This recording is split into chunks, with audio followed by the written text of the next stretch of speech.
Alors, on se retrouve à la partie numéro 5 de la vidéo 4, ok? Donc, là, qu'est-ce qu'on a? On a déjà mis les formules là-dedans, ok? Le early start, ça se met manuellement, ok? Bon, sur d'autres, pas avec Excel, vous allez faire ça électroniquement, mais manuellement, si vous avez P6, pour instance, vous pouvez faire ça automatiquement, mais là, ça se fait manuellement pour le early start. Tu vas regarder ici, et puis par rapport à ta duration et tout ça. Et là, le early finish va se calculer directement parce qu'une fois que tu as mis ta duration, ça va déjà calculer pour te dire qu'est-ce qu'il y a là. Ok? Donc, je vais prendre par exemple l'exemple de celui-là, du A, ok, qui a une duration de 2. Ok? Et early start, voilà la partie que je vais expliquer. Pour le early start, c'est acceptable de mettre early start égal à 0. Ça veut dire que tu commences à la fin du jour 0. Ok? Qui veut dire fin du jour 0 veut dire début du jour 1. Ok? Mais souvent d'autres mettent 1 pour dire que tu commences au début du jour 1. Ok? Mais dans ce cas, il faut être, comment on appelle ça? Consistant. Il faut être consistant dans ce que tu fais. Les deux techniques sont égales, sont acceptées dans le scheduling process. Donc, si tu mets 0 ici, ok, et que ton duration fait tout, ok, ici, ça va faire, là, ça doit faire ton 0 plus ton duration. Mais si tu as mis 1, tu vas faire ton 1 plus ton duration minus 1. Ici, ça, tu dois faire moins 1 ici pour pouvoir rattraper. Donc, pour éviter ça, des gens mettent 0. Ça veut dire à la fin du jour 0. Et ici, quand ça va être 2, ça va être à la fin du jour 2, ok, que l'activité finit. Ok? Donc, là, on prend l'exemple on prend le cas de l'activité A, ok?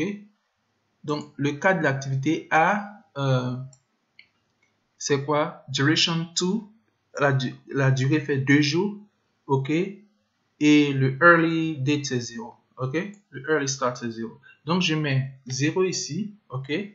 Et ici, par exemple, je mets 2. C'est un exemple pour pouvoir voir. Et bam! Vous voyez? Ça nous donne déjà un float ici qui est moins 2. Normalement, le float est 2.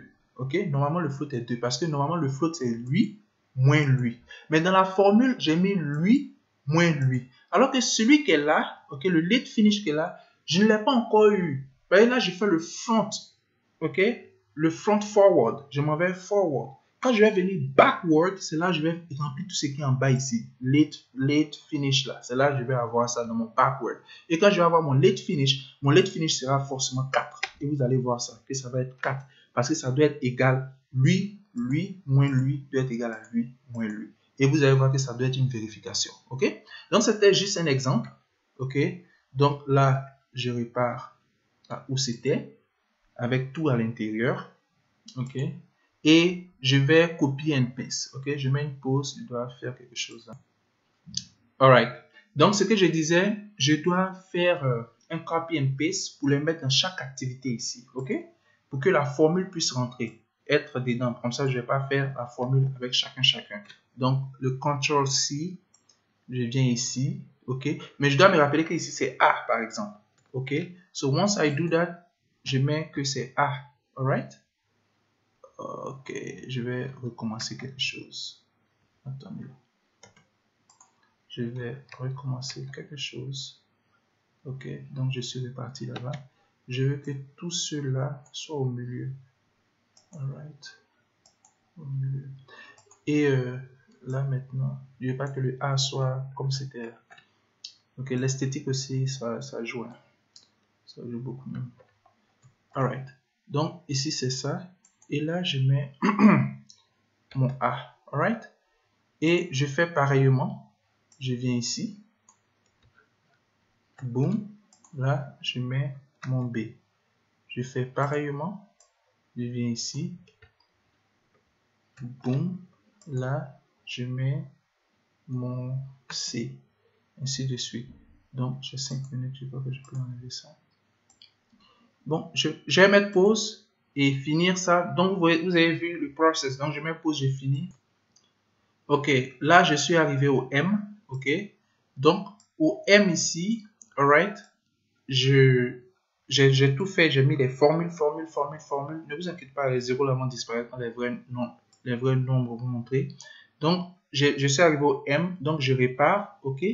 Et vous voyez, au lieu de mettre ici c'est sorry. Ici, là, ici c'est duration, right? Donc, le duration se met dans cette case qui est là, ok. J'aurais dit color coded, genre des couleurs pour coder, mais c'est pas grave. Là, c'est duration, alright. Donc, ici, la duration se mettra dans cette case ici. Donc, en haut ici, en haut de l'activité, c'est la duration.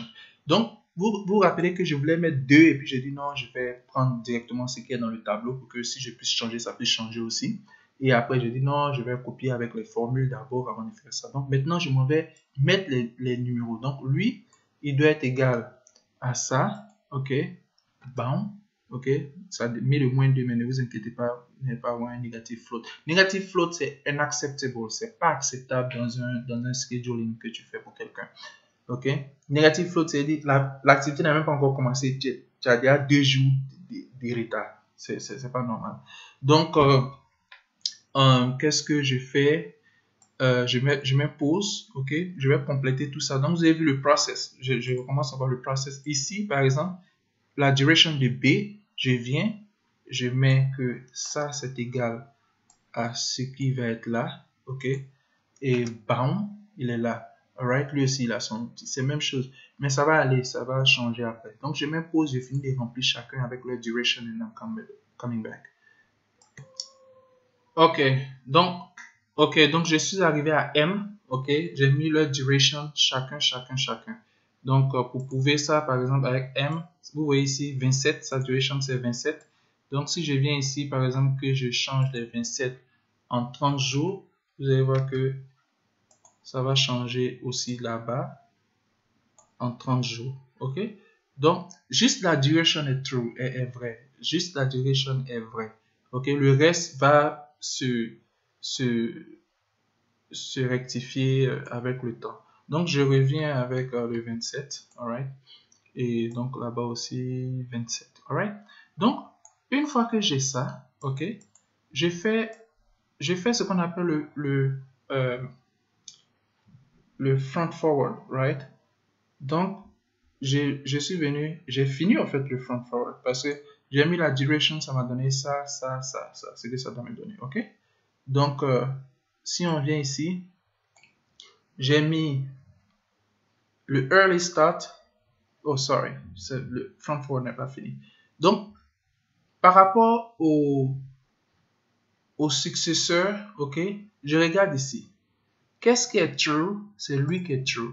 Parce qu'il t'a ajouté, ça a commencé au jour 0, ok, et ça a fini au jour 2. La duration c'est 2, donc ça finit à la fin.